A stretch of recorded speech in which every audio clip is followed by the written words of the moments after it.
la ilaha illallah atau zikrullah itu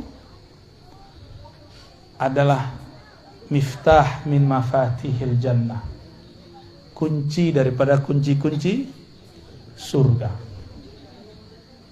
Mana dalilnya? Man qala la ilaha illallah dakhalal jannah. Siapa yang baca la ilaha illallah pasti masuk surga. Dan lafaz ini nggak main-main, dakhala. Dakhala itu fi'il madhi. Sebelum masuk surga dia udah masuk duluan. Kalau diterjemah, kalau versi harfiahnya gimana? Man qala la ilaha illallah, siapa yang telah berkata la ilaha illallah, maka dia telah masuk surga. Jadi kita ini kalau zikrullah sebenarnya udah di surga, tapi karena pikiran ini masih menghijab, badan ini masih menghijab, tidak terasa kalau sudah masuk ke sana. Gitu. Ya. Di surga kawin-kawin doang? Enggak. Orang bosen Pak kawin di surga. Udah bosen. Kenapa kemudian mereka nikah lagi, kawin lagi, jima lagi? Kenapa mereka begitu? Itu untuk menawar rindunya kepada yang punya nama. Nah, ini thariqat para arifin. Jadi aulia-aulia ini kenapa dulu kiai-kiai wali-wali itu banyak istrinya? Itu bukan untuk syahwat, Pak. Tapi kerinduannya kepada Allah nggak bisa diobati kecuali dengan menikah lagi. Ya. Ini bukan pembenaran lah ya, aneh nggak percaya antum bisa begitu. Inilah dasarnya. Jadi bukan karena banyak orang mati di akhir zaman 1:50 kan ada di sini kan? Rajulun, satu laki-laki itu qaimun ala khamsina imra'ah. Itu nanggung menikahi 50 perempuan, satu laki-laki. Sekarang satu aja udah keok kan? Iya, mau nambah ya. Mata sih jelalatan. Ya. Urusan sarung sudah melorot. Takwa. Iya, mata kita mah sama, Pak. Mata saya, mata Bapak beda. Yang beda kan sarungnya. Ente paham gak, Cong?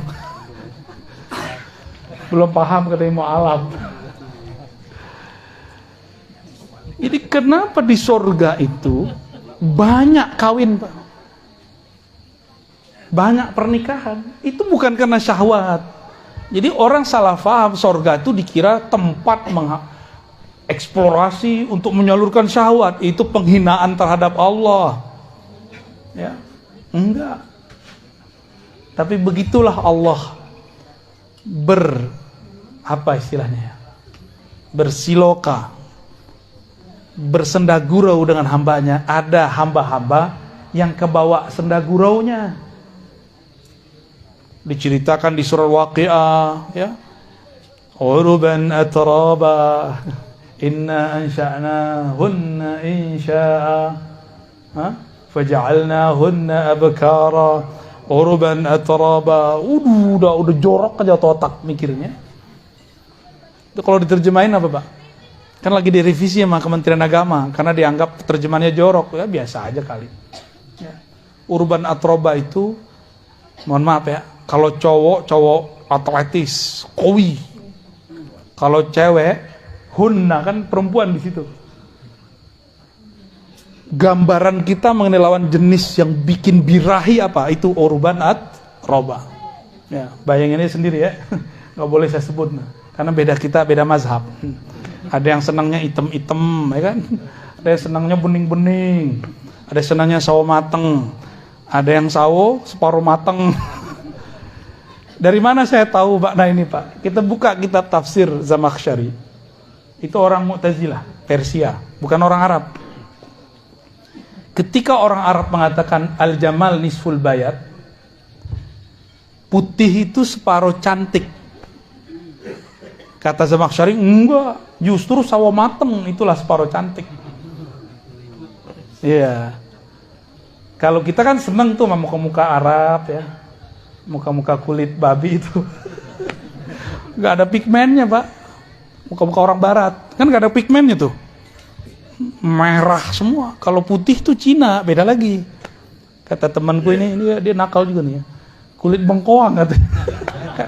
Kayak bengkoang dikupas nih. Putih kata-kata. Ada yang senang begitu. Tapi orang-orang di Eropa senangnya gimana? Sawo mateng. Ya, serius. Kalau kita, jadi kita nggak usah berpikir ala mereka, kita mikir ala kita aja. Itu penafsiran, ya beda kampung, beda selera. Tapi semua itu bukan untuk nafsu, bukan. Di sorga itu disebutkan nikmat berhubungan badan semikian rupa, bukanlah untuk badan itu sendiri, tapi untuk mengalihkan kerinduan.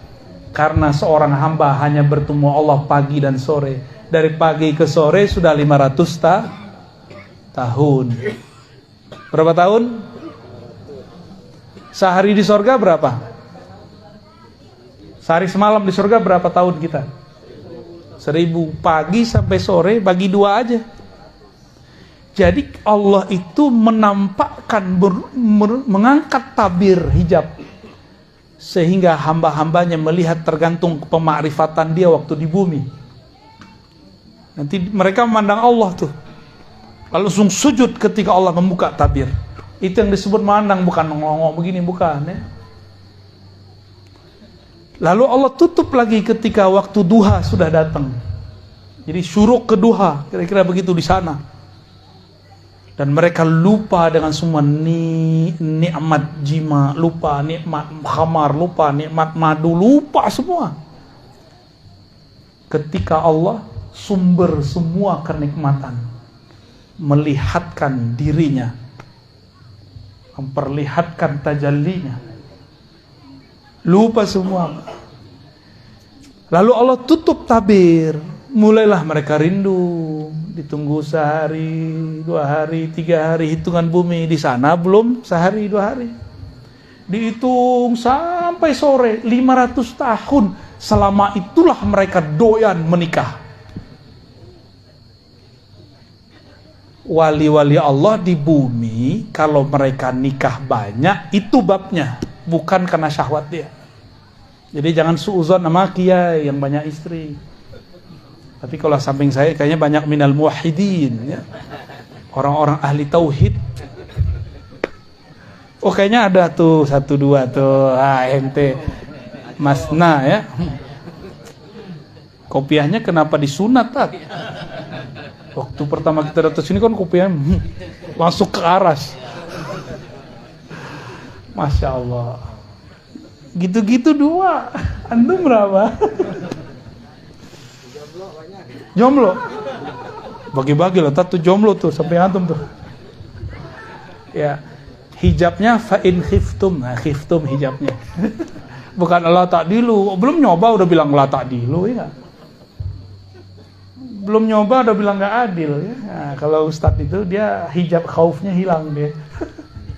La khaufun alaihim wa lahum yahzanun. Maaf tadi ya. Ini rahasia kenapa para aulia itu dulu mereka ada yang menempuh jalan seperti itu. Ya. Mau tahu zuriatnya Nabi Sayyidina Al-Husain, istrinya berapa tahu enggak? 80 di satu riwayat. Itu bukan pembenaran, Tat. Besok antum 80. Aneh yang disalahin, Tat. Sayyidina Al-Husain 80 istrinya. Beliau ternyata Al-Qutub, Al-Ghaus di zamannya, wali paling mabuk di zamannya. Dan itu bisa dibunuh. Jadi di zaman itu berkata Ibnu Abbas, seandainya aku buka 1 ayat saja rahasianya, kalian akan bunuh aku. Laqataltumuni. Tapi zaman ini makrifat setan sudah dibuka. Masa kita nggak buka makrifat ilahiyah? Kalau nggak kalah kita, Mbak.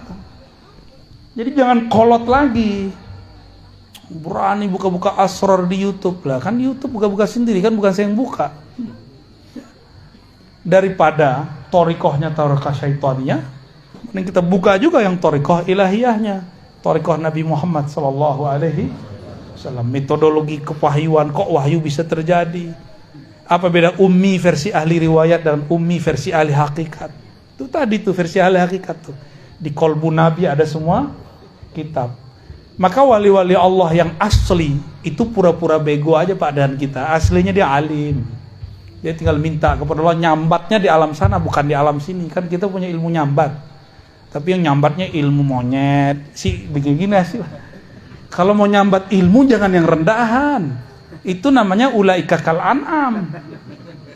Kalau mau nyambat ilmu langit.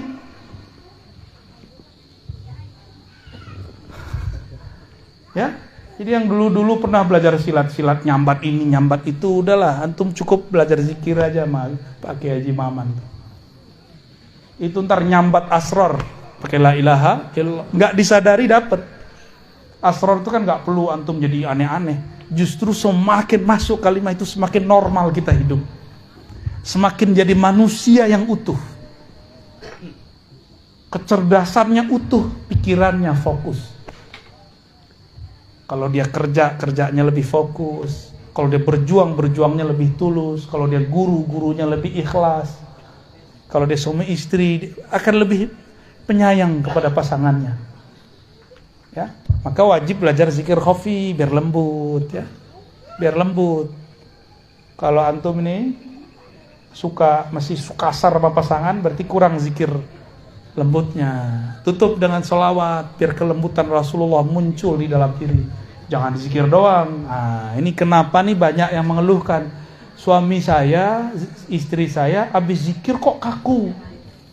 Karena dia zikir tapi zikirnya tidak dipati dengan sholawat. Tahu pati?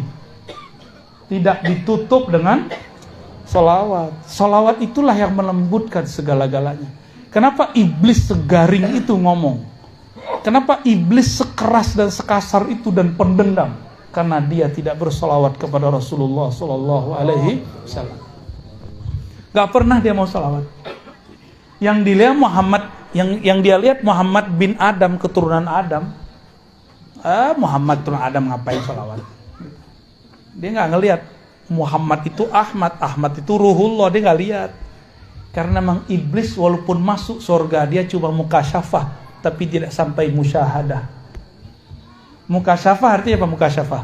Dia melihat alam malakut, tapi tidak sampai kepada musyahadah, memandang kepada penguasa alam malakut dan jabarut. Nabi Adam, karena dia solawat, Allah izinkan dia melihat di aras itu tulisannya apa.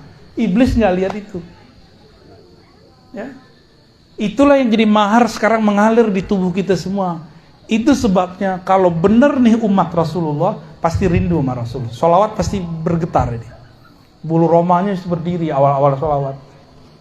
Ya. Kalau benar nih air matanya bisa berlinang kalau sebut nama Rasulullah dalam sholawat. Pasti. Karena Rasulullah SAW menghikayatkan ketika Sayyidina Adam hendak ingin memeluk Sayyidatuna Hawa, ditegur oleh Allah lewat Sayyidina Jibril, dam, mahar. Man pegang aja ya. Gak boleh. Kata Sayyidina Jibril. Ya, terus maharnya apa? Tanpa diajar oleh Jibril, Nabi Adam sudah ngerti duluan. Ternyata Jibril belum melihat yang dilihat oleh Nabi Adam. Wajar Nabi Adam jadi rektor, Pak, jadi kiai di surga. Nabi Adam Allah izinkan kolbunya memandang kepada aras Allah lewat ruh murninya. Di aras dia lihat ada tulisan, dia ngeliatin nama, kok bukan namaku, tapi kok nama Muhammad, la ilaha illallah Muhammadur Rasul, kok itu di sana. Itu hadisnya ada di riwayat Imam Hakim, hadisnya sahih. Yang mendhaifkan pasti nggak senang sama ilmu ini. Hadisnya sahih itu, benar hadisnya. Maka beliau mengatakan Allahumma sholli ala Muhammad al-maktub ismuhu fi arshika al-azim. Kira-kira begitu kalau dibahasakan secara bebas. Ya Allah, kirimkan salamku, hormatku, takzimku kepada nama yang tertulis di arasmu, yaitu Muhammad. Oh, ternyata itu mahar paling tinggi di alam semesta. Tapi nanti Ustadz jangan pakai mahar itu kalau mau nikah lagi, karena istrinya nggak ngelihat itu. Kalau istrinya ngelihat itu cukup itu. Datang ke kita pakai mahar sholawat aja, Tat. Enak juga tuh ya. Tapi nafkah kan nggak bisa pakai sholawat. Langsung sah. Maka berkah sholawat itu halalah Sayyidina Adam menggauli Sayyidatuna Hawa. Jadilah anak kita ini buah dari sholawat itu. Ya, jadi kita ini buah dari sholawat. Jadi kalau kita zikir mana yang paling sering dibaca? Ya dua itulah. La ilaha illallah sama sholawat Muhammad Rasulullah sallallahu alaihi. Nggak boleh keluar dari dua itu dah. Sebelum Nabi Muhammad yang fisik lahir, orang-orang udah zikir sholawat nyebut nama beliau. Berarti beliau sudah ada, tapi di alam yang lain. Itu yang beliau sebut, aku sudah jadi Nabi, kalian belum ada kok. Jibril aja belum ada, Nabi sudah ada. Pantas nggak Jibril jadi gurunya Nabi Muhammad? Kalau di sanad thariqat kita kan gitu, an Sayyidina Muhammad SAW, an Jibril, itu mah sanad Quran. Ya? Tapi aslinya nggak begitu. Justru Jibril lah yang mengambil dari kolbu Nabi Muhammad SAW. Tapi zohirnya ahlu riwayat menyebutkan Nabi Muhammad dari Jibril. Mungkin nggak Jibril lebih tinggi dari Nabi? Jibril nggak bisa tembus ke aras, Pak. Nabi tembus ke aras. Benar nggak? Ini kan bentar lagi bulan Mi'raj nih. Benar nggak? Nabi Muhammad diundang Allah ke atas aras tertingginya. Sedangkan malaikat Jibril nggak sanggup. Kalau dia naik kebakar dia, habis, hancur dia, nggak ada lagi jejak dia di alam semesta. Nabi Muhammad bulunya nggak ada satupun yang rontok. Nggak ada satupun yang rontok. Jibril yang sakti itu, kalau naik kebakar, habis dia. Mana yang lebih sakti? Maka satu rambut Rasulullah afdal min Sayyidina Jibril. Satu rambut Rasulullah lebih mulia dari Sayyidina Jibril. Bid'ah nggak ngaji begini? Ya, kayaknya bid'ah bener ini ngaji begini ya. Udah dulu lah. Udah jam berapa nih? 11 ya. Saya besok malam ini harus balik ke Jakarta. Besok pagi sudah ada jadwal ngajar ba'da subuh. Lanjut ke Mabes. 2 Mabes, Pak. Baru bisa enggak sampai malam lagi. Sampai malam lagi. Jadi mohon izin tanpa mengulangi salam takzim kepada semua para kiai ajengan, para hadirin, hadirat.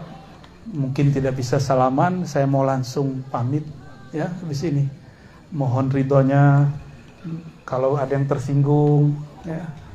Mohon maafnya jika ada yang kurang berkenan ya. Kesimpulan kajian kita malam ini sederhana. Afdalul dzikri la ilaha illallah, afdalus syukri wad du'ai alhamdulillah. Doa tertinggi, zikir aurat tertinggi adalah alhamdulillah. Alhamdulillah itu inti dari nama Nabi Muhammad. Nabi Muhammad itu dalamnya hamad. Maka orang sholawat itu sudah bersyukur. Semoga kita termasuk mereka ahli tauhid dan orang bersyukur kepada Allah Subhanahu wa ta'ala. Mohon izin Pak Kiai, mungkin cabut duluan, nggak sempat ziarah dulu ya.